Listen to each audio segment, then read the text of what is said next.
English is my second language, so sometimes when my girlfriend's falling asleep in bed, I'll lean into her ear real close and I'll practice my vowels.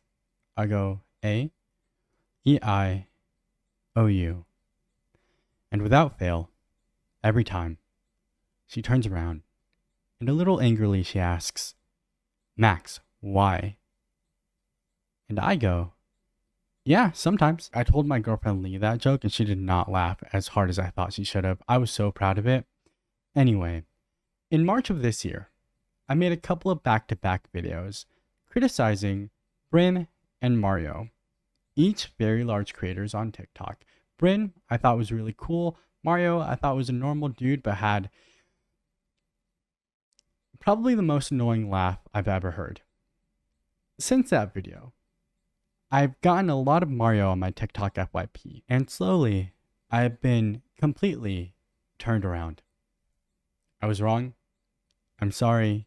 I'm still a little annoyed by the laugh, but I think the person that he is has slightly grown on me. And I think it started because immediately after my video, they dropped this banger.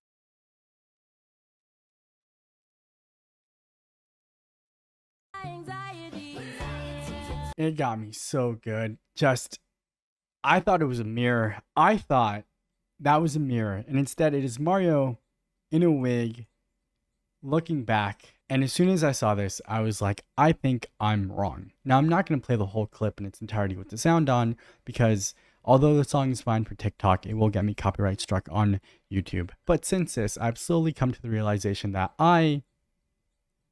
maybe I was just unnecessarily hating. Maybe not every person I find annoying at first is going to be annoying after the 50th time. And I think at some point in watching his videos, I realized that I would do the exact same thing. If I made this type of content and Lee made this type of content, and our goal was to make this type of content together so that we could stay home and hang out together, I would do the exact same thing. I would put on a random laugh and hope that it just drove people to follow me. A lot of the comments in that first video or the video about their podcast were on my side about how he did make a lot of things about himself and how he wanted to be super interesting. And I think that's just human nature. I think that's a criticism that I hope that they have grown further away from as the podcast has gone on. I haven't watched any of it since the first episode, but I have a flight coming up, so maybe I'll catch up. I didn't set myself up to make an entire video about how one TikTok kind of changed my mind. And I say about them because I've always said Brynn's dope, but they are kind of a package deal, right? Like you're not going to be able to follow Brynn without seeing Mario. You're not going to be able to follow Mario without seeing Brynn. Like a lot of Brynn's content is, hey, look how good my makeup looks. And yeah, it does. Look, and Mario's there too. I would do the exact same thing. I would take the exact same bite out of my girlfriend if I were in this situation. And I don't know why. I think it took me so long to just put that together. This is a very normal relationship where one person is on camera and hopefully off camera so obsessed with the other person.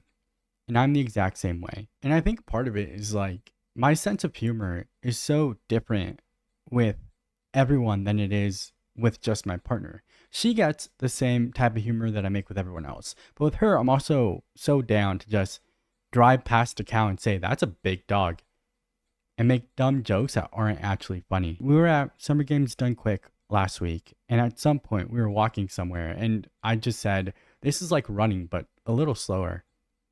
That's not funny. Who's laughing at that? Just me. But I'm so comfortable being not funny around her that I say things like that. And all they're doing is putting it on camera, I guess. There's also like a lot of physical comedy that it's stuff like this that I would do if I was asked to do it in this situation. If me and Lee made TikTok content, everyday content, vlog content, and our goal was just to present ourselves in a way that allowed us to stay home and hang out with each other, then yeah, absolutely. I would also make videos where I'm following a TikTok trend where I'm getting on the floor and barking like a dog. Yeah, 100%. Again, some of these clips are going to come with sounds that I cannot play. But there's an actual point I want to make to this video, and it's that loving your partner, regardless of how performative the way that you guys speak on camera and to the public can sometimes be a hard thing to do. We are unfortunately in a place to where everyone's opinion is very, very public, including mine. And I have my own lines, but unfortunately those do not transcend to the rest of the internet. We want people to love each other regardless of the way they look, regardless of how much money they make, regardless of all these superficial things that are aside from the person they are. We want people to be nice to each other, we want people to love each other, and we want people to grow together. And although I haven't gone back to watch any of the other podcast episodes, through Brynne and Mario's TikToks I've gotten clips, including this one. You may or may not have noticed, I've gained a lot of weight in the past couple years, especially the past year. It's taken a mental toll on me a little bit, as any big weight change, any big body change does for somebody. But especially being someone who's so perceived online, there has been a lot of comments about people talking about my weight, and then going on a brand trip where I knew I was going to be in bikinis, literally surrounded by gorgeous, actual real life models. It's very intimidating and it's very anxiety inducing, and I was really nervous. No one else on the trip ever makes me feel bad about my weight. They are the most supportive, happy, healthy, loving girls, and every single time, oh my god, no, you look amazing, you look beautiful, what are you talking about, you look so healthy, like I wish I had your curves. Never a backhanded compliment, always extremely healthy, extremely nice, extremely important. I've talked about my time having wrestled a lot. And during that time, I was very strict about my diet, about working out, about what I look like. I was about 25 pounds heavier than I am now, but had very, very minimal body fat on me. I was completely cut and looked like an entirely different person. I have my own issues with the way that I've looked, and those go as far back as being 14. But I would like to hope in a situation where I gain weight in my relationship, or my partner does, that I am Mario, that I am the person who looks at their partner and goes, you're beautiful. The person you are is not defined by weight that you put on during our relationship. I want to hope that I'm the person that, if I'm in this situation, I respond with something like, again, copyrighted music, but we make fun of it together. Real snacks eat snacks. And here's the thing, I don't have a lot of sugar in my house. I don't. I just know that if I do, I'm going to eat it. But then every time I'm at Lee's house, which is where I'm at now, I walk in and immediately there's a 35 pack of Sprite and a 45 pack of Cheez-Its. And I apparently have no self-control. So I snack a lot when I'm here. I'm pretty much a dog. Whenever Lee's at work and I'm just waiting for her, I sit at the door and I scratch at it. And then I break into her cabinets and I eat Cheez-Its. And then she runs out and she goes, whoa, I ate these so fast. And I go, yeah, you did. Whoa, haha, slow down, cowgirl. But it was me. I'm the problem. I'm ranting at this point. All I'm trying to say is I love the way that Mario and Brynn love each other. Regardless of how the internet is going to tell them they look, personally, I think they look fine. Brynn and I are the same age, born in the same month, right? She's 28 and I just turned 28. Mario's in his early 30s, I think. So they're growing into being adults and having adult-sized bodies. It's completely normal to put on weight, regardless of whether or not you're in a relationship. A healthy, snack-loving relationship. This is going to be a short video, but I did just want to say, I think it's really cool how they love each other.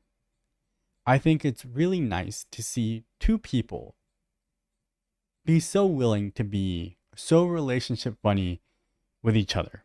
I feel like I look like a sexy alien. Is it okay for me to say that a Color Me Monday made me feel sexy? I think it's okay for you to say. I couldn't agree more. See, that one I get. I think that laugh was really good and justified. Or I thought you looked really sexy in that Color Me Monday. Couple aliens you kind of reminded me of. So, yeah. 10 out of 10, you did great. And now Mario is working on a series where he is preparing himself to propose, trying to make himself the best person he possibly can be for the person he thinks is the best person for him. This is kind of just a long-winded apology video for two people who are never gonna have seen me criticize them in the first place. It is hypocritical of me to both sit here and cringely gush over my own girlfriend, my future wife, and to go, I don't like his laugh, when I see someone do the same thing. If this is how they present, they want to be loved, I should just believe this is who they are and how they want to be loved by each other. They seem so happy. And if Mario's biggest red flag is that he's a white guy who tries too hard to be funny, then he's probably going to be a really good husband to her. And I hope I'm right. I hope that in 4 months from now, I don't have to make another video and go, okay, about my apology, I was wrong. And I hope that the proposal prep series goes incredible. I wish nothing but the best for them, and I hope that the best for them is each other. Again, they're never going to have seen that original video, and they probably won't ever see this one. But if Brynne and Mario, for some reason you do, let me know. I will cash app you some snack money as an apology. That's it. Nothing too deep or too special today. I noticed yesterday that I had been watching a lot of Brynne and Mario. And in doing so, I was like, the last time I talked about them, I was kind of mean to Mario. And now I'm enjoying the things that he makes and watching this kind of process of him getting ready to propose.